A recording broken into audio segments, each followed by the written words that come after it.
अस्सलाम वालेकुम, welcome to पैसा बोलता है विद अंजुम इब्राहिम।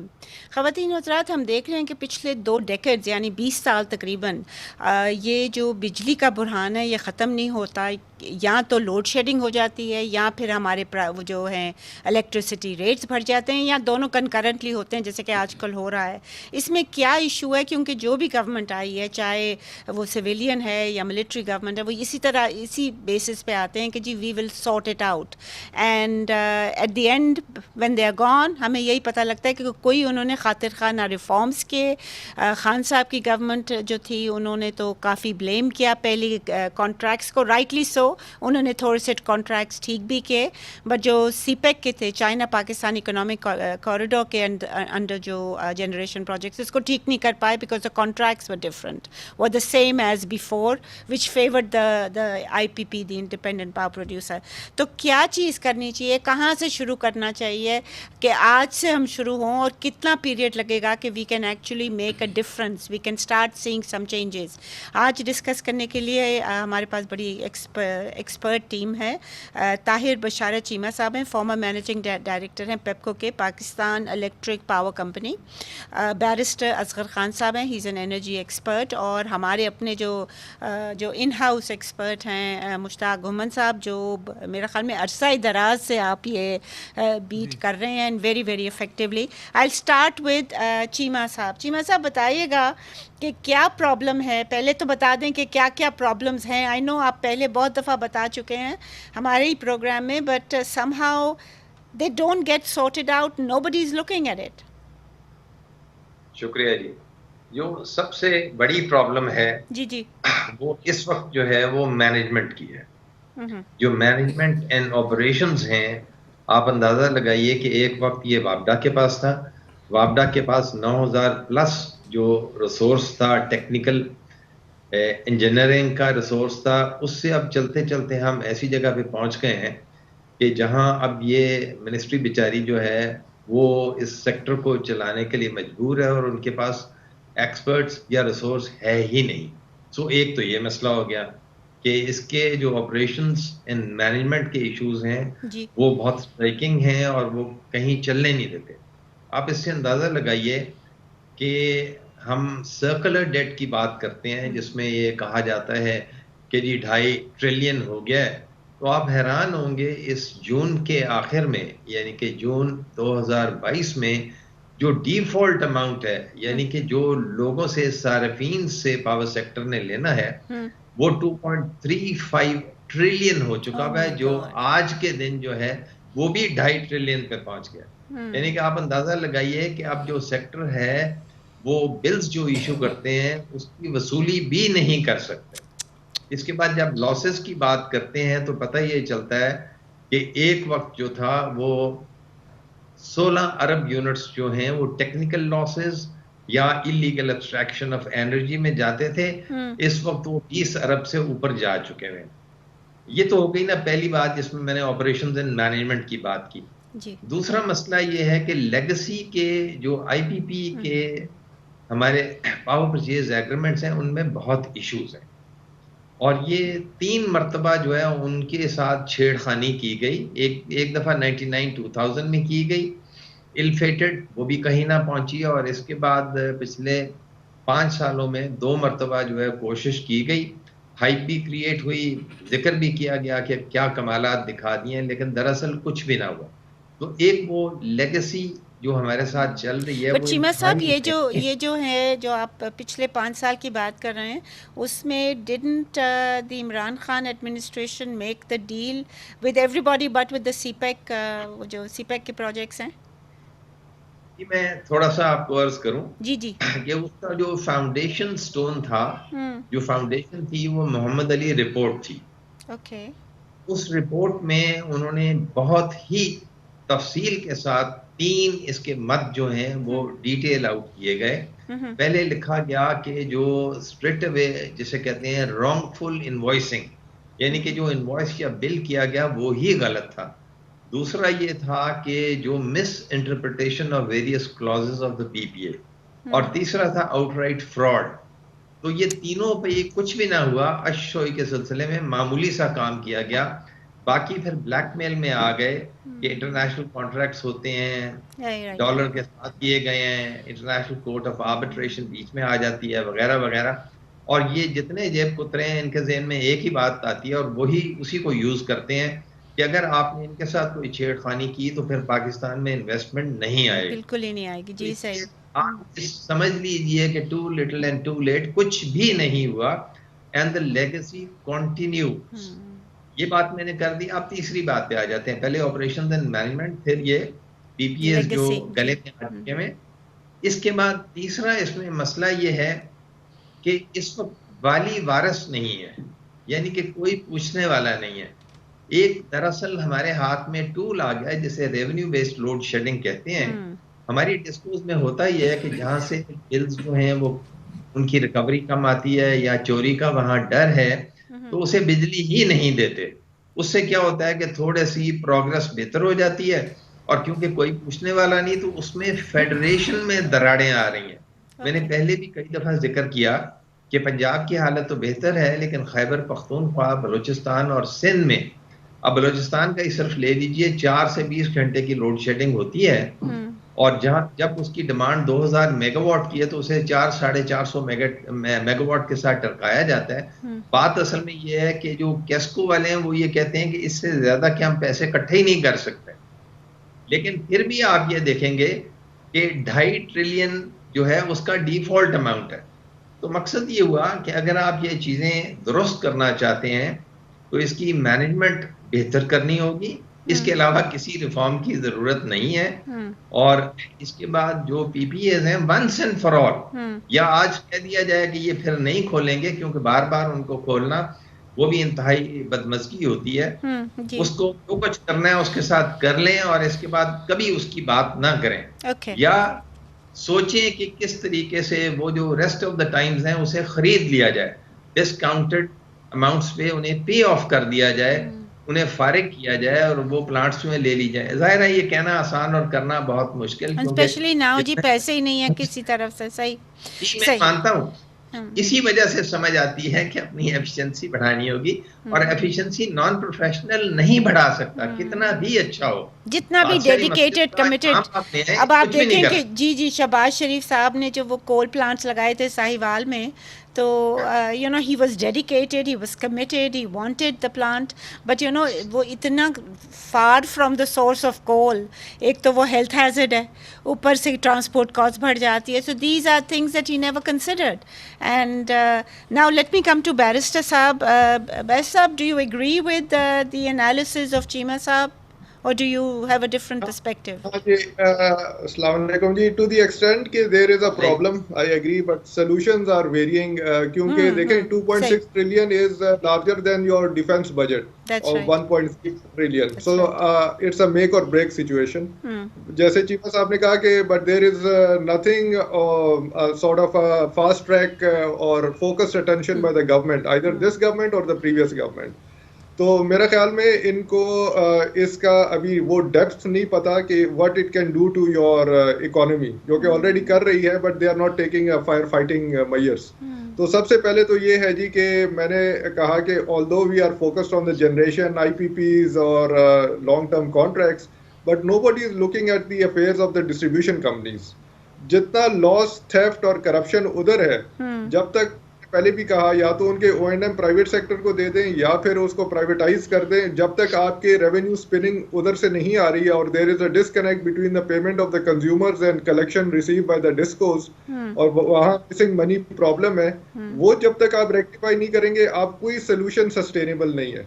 तो मेरा तो नंबर 1 डे से ये था कि इस बैड डेट को, ये जो 2.6 ट्रिलियन का जो आपका सर्कुलर डेट है, इसको बाइफरकेट करें, इसको गुड रिसीवेबल, बैड रिसीवेबल में डिवाइड कर लें, बैड को राइट कर लें वंस एंड फॉर ऑल, और सेकेंडली इसको प्राइवेट सेक्टर को दे दें। Okay. जैसे I would like to put this question to Ghumman साहब. Private sector itself is never always successful. ये जो हमारा एक फैलेसी है कि जी प्राइवेटाइज कर देंगे तो एकदम से आउटपुट बढ़ जाएगी। और अब देखें कि इलेक्ट्रिक भी तो प्राइवेटाइज हुआ है ना, वो तो बल्कि it's major burden on the grid, on the national grid. तो क्या प्राइवेट सेक्टर जो है is that the way out, do you think? देखिए कि इलेक्ट्रिक का जो इशू है उसका उन्होंने परफॉर्मेंस अपनी डिस्ट्रीब्यूशन के हवाले से और ट्रांसमिशन जो अपनी उनकी अपनी है उसको तो बहुत बेहतर किया. जनरेशन का उनका इशू है, बहुत एक्सपेंसिव है और वो उन्होंने प्लांट उन्होंने नहीं लगाया. शुरू में उन्होंने कोशिश की कोल वगैरह के, हुकूमत ने पहले कर दिए थे, बाद में फिर मुकर गई.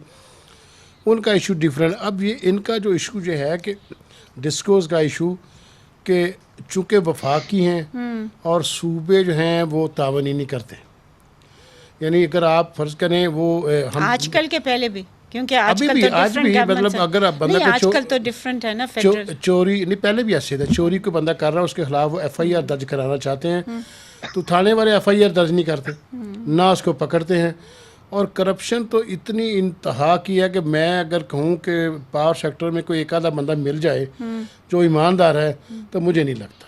और वो सारे का सारा जो चोरी एक बंदे को फर्ज करें बिजली को बेचते हैं और उसका बर्डन जो हम जैसे लोग जो बिल देने वाले होते हैं उन पर डाल देते हैं. और मैंने खुद 2 दफ़ा ये भुगता है खुद, मतलब गांव में जो हमारा अपना सिस्टम एग्रीकल्चर डिवल उस पर.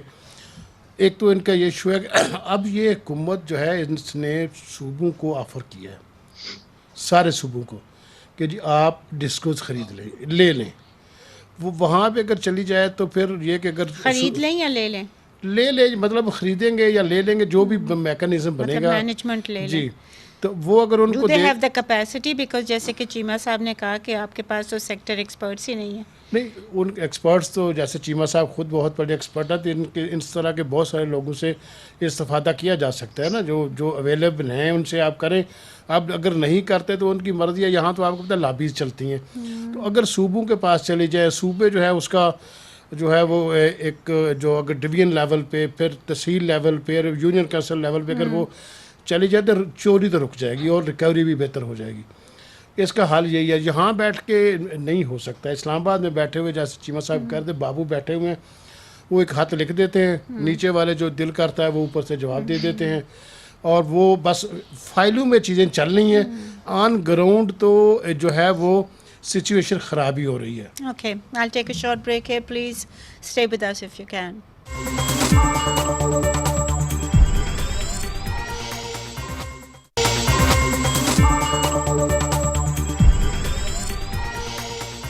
Welcome back ladies and gentleman. अब चीमा साहब आपसे मैं ये पूछूंगी, आप कह रहे हैं कि जो मैनेजमेंट है we need sector expert. So how do you I mean what would you do if you were made if you were made in charge? क्या आप सबको निकाल भी तो नहीं सकते ना?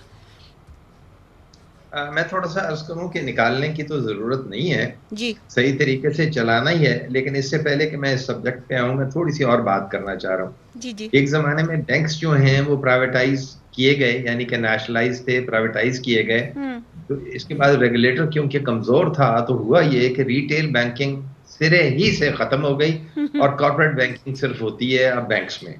कोई शरीफ आदमी जिसके 10,000 8,000 हैं वो रख ही नहीं सकता, क्योंकि हर महीने की कटौती है 50 से 300 रुपए की. तो आप जरा गौर कीजिए कि प्राइवेटाइज जो है वो तो अपने लिए मसाइल को कम करते हैं ना कि बढ़ाते हैं. वो उसमें यह है कि रिटेल बैंकिंग खत्म हुई और कॉर्पोरेट बैंकिंग ने उसकी जगह ले ली. इसी तरह के इलेक्ट्रिक जब आई उसने भी यही किया कि जो रिटेल थी, खासतौर पे 4 जो शहर हैं बलूचिस्तान के जो KESE के जुरिस्डिक्शनल एरिया या लाइसेंस में आते हैं, उनको बिजली देते ही नहीं. 2-4 घंटे दिए एंड दैट्स अबाउट ऑल. वो कोई अच्छा एग्जाम्पल नहीं है. लेकिन इसमें मैं थोड़ा सा आपको अर्ज करूंगा कि जो बैरिस्टर असगर साहब ने बात की, मैनेजमेंट कॉन्ट्रैक्ट्स जो हैं वो दिए जा सकते हैं, यानी कि आउटराइट प्राइवेटाइजेशन नहीं, उसमें फिर इंटरेस्ट और आ जाते हैं, लेकिन मैनेजमेंट कॉन्ट्रैक्ट्स जो है चीमा साहब मुझे एक बात बताएं, कोई भी मैनेजमेंट कॉन्ट्रैक्ट हमारे स्टेट ओन्ड एंटिटी या इलेक्ट्रिसिटी पावर सेक्टर जो है किसी को भी दिए हों जो कि सक्सेसफुल हों, जो कि they produce better output. I can't think of any example. I mean PIA में एक जर्मन को लेकर आए थे, वो भी एक्सपीरियंस फेल हो गया था. तो मुझे आप बताएं कि ये हमारा तो एक्सपीरियंस कोई ख़ास है नहीं मैनेजमेंट कॉन्ट्रैक्ट्स का. कि मैं ये थोड़ा सा अर्ज करूं, I mean, you know, theoretically it sounds great, but practically, जी मैम इट इजंट सो। बात यह है कि हमने मैनेजमेंट कॉन्ट्रैक्ट आज तक पाकिस्तान में दिया ही नहीं। या आप करते क्या है कि प्राइवेटाइज कर देते हैं, या आप किसी को बाहर से लेके आते हैं, वो फ्लाई बाय नाइट होता है, उसे समझा जाता है कि ये सब काम करेगा, जब नहीं कर सकता तो फिर वो जहाज ही लेके जाएगा और तो कुछ नहीं करेगा। अब वापस आपके सवाल की तरफ आते हैं कि अगर किसी प्रोफेशनल को ये जिसे कहते हैं चांस मिले तो वो क्या करेगा। बात यह है जी कि अब बहुत से पानी जो है वो पुलों के नीचे से गुजर चुके हैं, वापस तो जाने से रहे। इस वक्त जो जल्दी से एक काम किया जा सकता है वो ये है कि पावर सेक्टर की एक एडवाइजरी काउंसिल बना दी जाए। 10-12 जो एक्सपर्ट्स हैं, जिनमें पावर सेक्टर के एक्सपर्ट्स हैं, बैरिस्टर असगर जैसे जो लीगल ईगल्स हैं, जो इन चीज़ों को समझते हैं, वो बीच में आ जाएं और वो हफ्ता या 2 हफ्ते के बाद एडवाइजरी दें। उन एडवाइजरी पे काम किया जाए तो काम बहुत बेहतर हो सकता है, और इसमें ना पैसे लगते हैं, ना हींग, ना फटकड़ी, बासानी जो है। साहब, इस पे भी मैं एक बात कहना चाहूँगी कि एक एडवाइजरी काउंसिल हमारी वो जो इकोनॉमी है उस पर भी बनी हुई थी।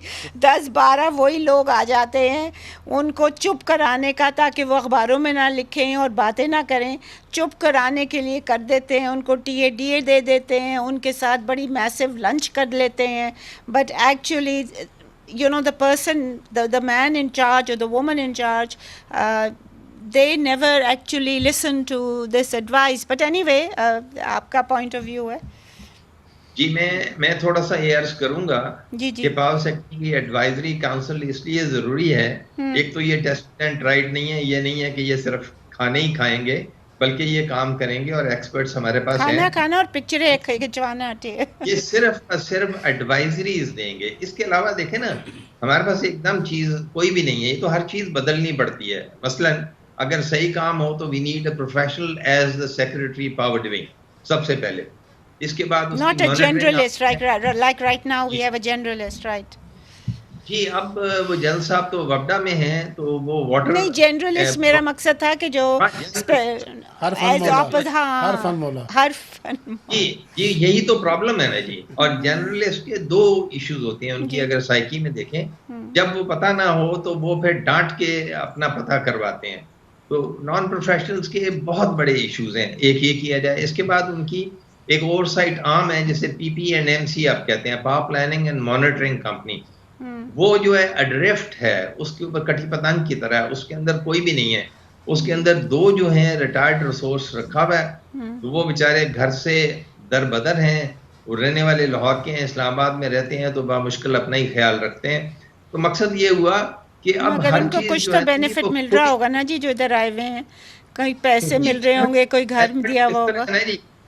बेनिफिट तो यही होता है ना जी कि आप 60 जो है, ये उम्र नहीं है रिटायर होने की, तो कुछ ना कुछ रोजी कमाने के लिए चाहिए तो है। वो काम भी देते होंगे, लेकिन ये कि काम बन नहीं रहा। It is something very sad. और मैं थोड़ा सा बैरिस्टर असगर साहब ने जिक्र किया 2.5 ट्रिलियन जो है सर्कुलर डेट में, उसकी बात नहीं कर रहा, वो तो अलहदा है, उसको तो एक तरफ रख दें। अब 2.5 ट्रिलियन जो है वो डिफॉल्ट अमाउंट है।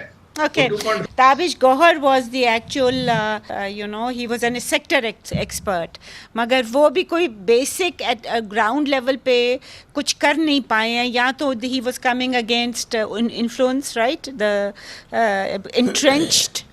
Actually उस दौर में जब वो थे ना, तो जो एनर्जी के मामला चलाने वाले जो लोग थे वो थे असद उमर साहब और अपना जो ज़ैदी साहब, जो अली ज़ैदी, तो ये दोनों करते थे। वो शिपिंग में थे, लेकिन असल मामला इन दोनों के थे। तो उसकी रोज़ आर्म ट्विस्टिंग करते, बुला के विजिट करना, मीटिंग में ये करना वो करना।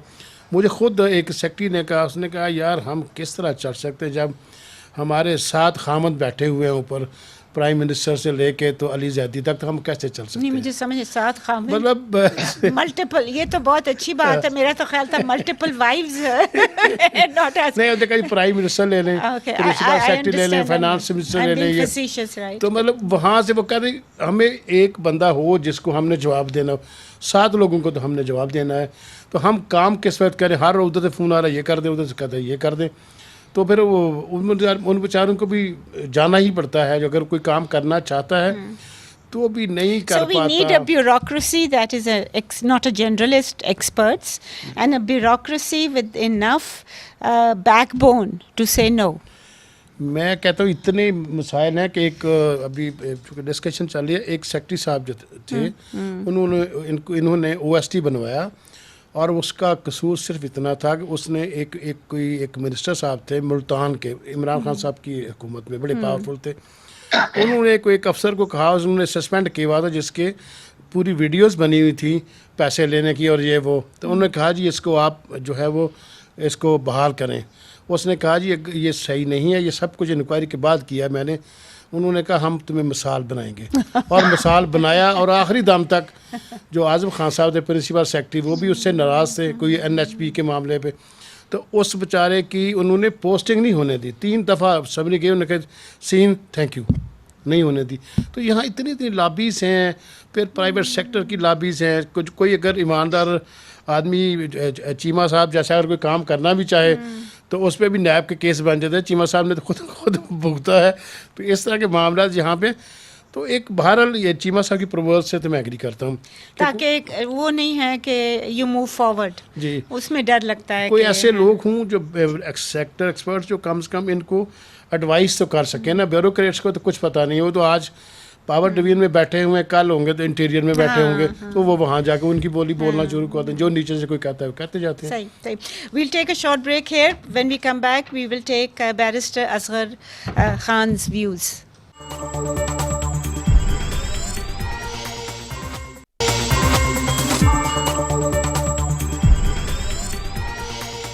Welcome back, ladies and gentlemen. जी बैरिस्टर साहब, अब I give you the floor.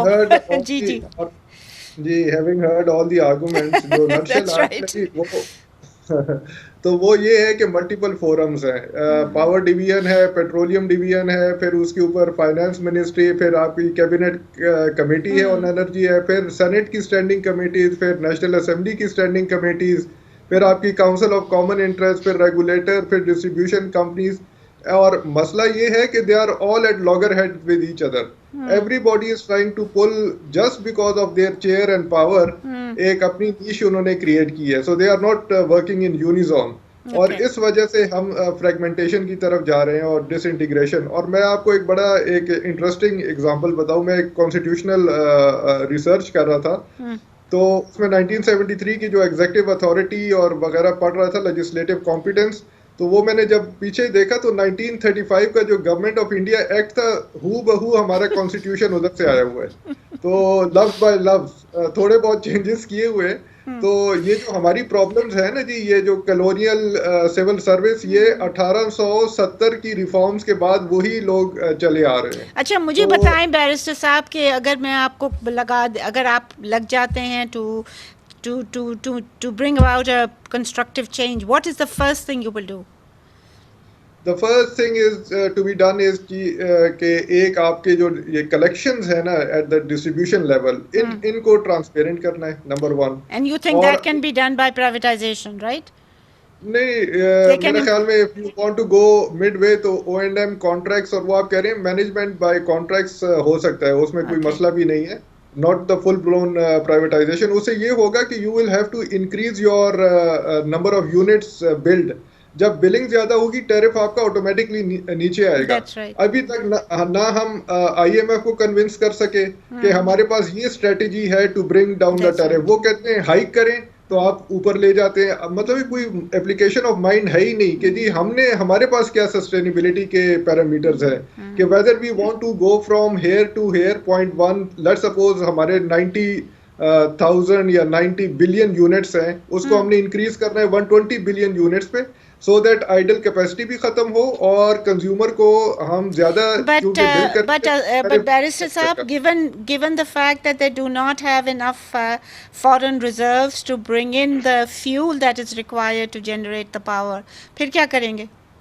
अच्छा, मैं आपको एक और बात I mean you can't just raise जी नहीं, मैं आपको एक बात बताऊं ना, ये तो फ्यूल के आप लॉन्ग टर्म कॉन्ट्रैक्ट्स नहीं कर रहे। आप क्यों मार खा रहे हैं आरएलएनजी और कोल में? क्योंकि आपके पास लॉन्ग टर्म कॉन्ट्रैक्ट्स ही नहीं है। आप 25 साल का तो पावर परचेज एग्रीमेंट कर रहे हैं, फ्यूल सप्लाई एग्रीमेंट आप 6 महीने का भी नहीं कर रहे, आप स्पॉट से बाय कर रहे हैं ना। जो आपका रशिया और यूक्रेन का वॉर हुआ तो सारी डाइवर्ट हो गई आरएलएनजी और वो गैस टुवर्ड्स द यूरोप। तो you were left in the lurch, क्योंकि नैब ने इन्वेस्टिगेशन शुरू कर दी ऑन दी कतरी डील। तो देखें, इस तरह तो स्टेट को सोचना चाहिए। There is no thinking on the level of the state कि आप अगर पावर परचेज एग्रीमेंट 25 साल के लिए कर रहे हैं तो उसके जो पीछे फ्यूल सिक्योरिटी है वो भी तो हमने अरेंज करनी है। अभी मैं आपको एक और इंटरेस्टिंग बात बताऊं। पिछली हुकूमत कह रही थी हमारे पास सरप्लस पावर है, और विद इन 1 मंथ जब नई हुकूमत आई, इन्होंने कहा नहीं जी, हमें एक तो इन्होंने लोड शेडिंग शुरू की और कहते हैं 10,000 मेगावाट हम सोलर पे लाएंगे।